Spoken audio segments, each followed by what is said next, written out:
ನಮಸ್ಕಾರ ಸ್ನೇಹಿತರೆ. ಪ್ರತಿ ಬಾರಿ ಪ್ರಯಾಣ ಮಾಡುವಾಗಲೂ ವಿಭಿನ್ನವಾದ ಅನುಭವವಾಗುವುದಂತೂ ನಿಜ. ಈ ಬಾರಿಯ ವಿಮಾನ ಪ್ರಯಾಣ ಸ್ವರ್ಗದ ಹತ್ತಿರಕ್ಕೆ ಕರೆದೊಯ್ಯಿತೆಂದರೆ ತಪ್ಪಿಲ್ಲ. ಎಂತಹ ಸೌಂದರ್ಯ! ಈ ಪ್ರಕೃತಿ ನಾವಂದುಕೊಂಡದ್ದಕ್ಕಿಂತ ವಿಶೇಷವಾಗಿದೆ. ಸಣ್ಣವಳಿದ್ದಾಗ ನನಗೆ ಯಾವಾಗಲೂ ಒಂದು ಕನಸು ಬೀಳುತ್ತಿತ್ತು. ಅದು ನೀಲಿಯ ಒಂದು ದೊಡ್ಡ ಉಂಡೆ ಶಾಲೆಯಲ್ಲಿ ತೋರಿಸುತ್ತಿದ್ದ ಭೂಗೋಳದ ಹಾಗೆ. ಅದರೊಳಗೆ ನಾನು ಹೋಗುತ್ತಿರುವಂತೆ, ಅಲ್ಲಿಂದ ಹೊರಬರಲು ದಾರಿ ಹುಡುಕುತ್ತಿರುವಂತೆ ಏನೇನೋ ವಿಚಿತ್ರವಾದ ಕನಸದು. ಈ ಕನಸು ನನಗೆ ಸಾಕಷ್ಟು ಬಾರಿ ಬಂದಿದೆ. ಈಗಲೂ ಅದು ನನ್ನ ಕಣ್ಣ ಮುಂದೆಯೇ ಆಗುತ್ತಿದೆ ಎಂಬಂತಹ ಕನಸು ನನ್ನ ಸ್ಮೃತಿ ಪಟಲದಲ್ಲಿ ಅಚ್ಚೊತ್ತಿರುವ ಕನಸು. ಇಂದು ನಾನು ಆ ಕನಸಿನ ಲೋಕದಲ್ಲಿದ್ದೇನೆ. ಈ ಕನಸು ನಿಜ. ಜೀವನದಲ್ಲಿ ಮುಂದೆ ನಾವೇನು ನೋಡುತ್ತೇವೆಯೋ ಅದು ಕನಸಿನ ಮುದ್ದೆಗಳಾಗಿ ಬರುತ್ತವೆ. ಅದೇ ನನಗೂ ಆಗಿದೆ ಎಂಬ ಗಟ್ಟಿ ವಿಶ್ವಾಸ. ಈ ಕನಸಿನೊಳಗೆ ಮತ್ತೊಮ್ಮೆ ಹೋಗಿ ಹೋಗಿ ಬರುತ್ತಿದ್ದೇನೆ.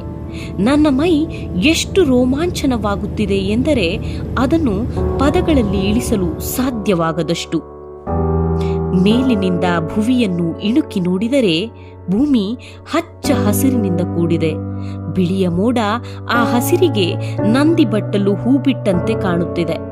ಮಾಯಾಲೋಕದಲ್ಲಿ ತೇಲಾಡುತ್ತಿರುವ ಅನುಭವ.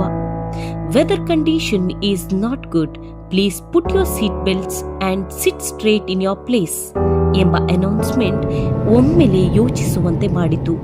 ಕ್ಷಣದಲ್ಲೇ ದೊಡ್ಡ ಮೋಡದೊಳಗೆ ವಿಮಾನ ಸಿಲುಕಿ ಸೀಳತೊಡಗಿತು. ಮೊದಲೇ ಏರ್ ಇಂಡಿಯಾ ಫ್ಲೈಟ್. ಯಾಕೋ ಸ್ವಲ್ಪ ಭಯ ಆಯಿತು. ಆದರೆ ಮತ್ತೆ ಕನಸಿನ ಲೋಕಕ್ಕೆ ಹೋಗೋ ಮನಸ್ಸಾಯಿತು. ಆ ಕನಸಿನಲ್ಲೂ ಹಾಗೆ ಮೋಡದಾಕಾರದ ಏನೋ ಅಡ್ಡ ಬರುತ್ತಿತ್ತು. ಎಲ್ಲಿಂದಲೋ ಸಿಕ್ಕ ಒಂದು ಹಗ್ಗ ಹಿಡಿದು ನಾನು ನೇತಾಡುತ್ತಿರುವಂತೆ. ಕನಸಿನ ನೆನಪಿನಿಂದ ಹೊರಬರುತ್ತಿದ್ದಂತೆ ವಿಮಾನವು ಮೋಡದ ಸುಳಿಯಿಂದ ಹೊರಬಂದಿತು. ದೂರದಲ್ಲೆಲ್ಲೋ ಸೂರ್ಯ ಇಣುಕಿ ಮರೆಯಾದಂತಹ ಅನುಭವ. ಅಬ್ಬಾ, ವಿಶೇಷವಾಗಿದೆ ಎಲ್ಲ. ಒಂದಂತೂ ತುಂಬಾ ಖುಷಿಯಾಗುತ್ತಿದೆ. ನನ್ನ ಕನಸುಗಳು ನನಸಾಗುತ್ತಿವೆ. ಅಂದರೆ ನಾನು ಸಾಕಷ್ಟು ಕನಸು ಕಂಡಿದ್ದೇನೆ. ಅದೆಲ್ಲವೂ ಒಂದು ದಿನ ನಿಜವಾಗುತ್ತೆ. ಭರವಸೆ ಬದುಕನ್ನು ಗಟ್ಟಿ ಮಾಡುತ್ತದಂತೆ. ಆದರೆ ನನಗ್ಯಾಕೋ ನನ್ನ ಕನಸುಗಳು ನನ್ನನ್ನು ಇನ್ನಷ್ಟು ಗಟ್ಟಿ ಮಾಡುತ್ತಿವೆ ಅನ್ನಿಸುತ್ತಿದೆ. ಸಪ್ತಸಾಗರದಾಚೆ ಮತ್ತೆ ಮತ್ತೆ ಹಾರುವ ಮನಸ್ಸಿದೆ. ನೋಡಬೇಕು ಭಗವಂತನ ಇಚ್ಛೆ ಏನಿದೆ ಎಂಬುದು. ಮಂಗಳೂರಿನಿಂದ ಮುಂಬೈ ಬಂದ ಪ್ರಯಾಣದ ಅನುಭವವಿದು. ಬಹುಶಃ ಕೇಳುವಾಗ ನಗು ಬರಬಹುದು. ಆದರೆ ಒಂದಂತೂ ನಿಜ, ನಮ್ಮ ಜೀವನ ವೃತ್ತಾಂತ ಭಗವಂತ ಮೊದಲೇ ನಿರ್ಧರಿಸಿರುತ್ತಾನೆ.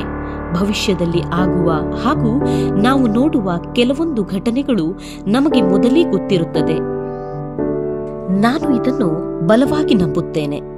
ನನಗೆ ಇಂತಹ ಅನುಭವಗಳು ಸಾಕಷ್ಟು ಬಾರಿ ಆಗಿದೆ. ನಿಮಗೂ ಇಂತಹ ಅನುಭವಗಳು ಆಗಿದ್ದರೆ ಕಾಮೆಂಟ್ ಮಾಡಿ ತಿಳಿಸಿ. ಧನ್ಯವಾದಗಳು.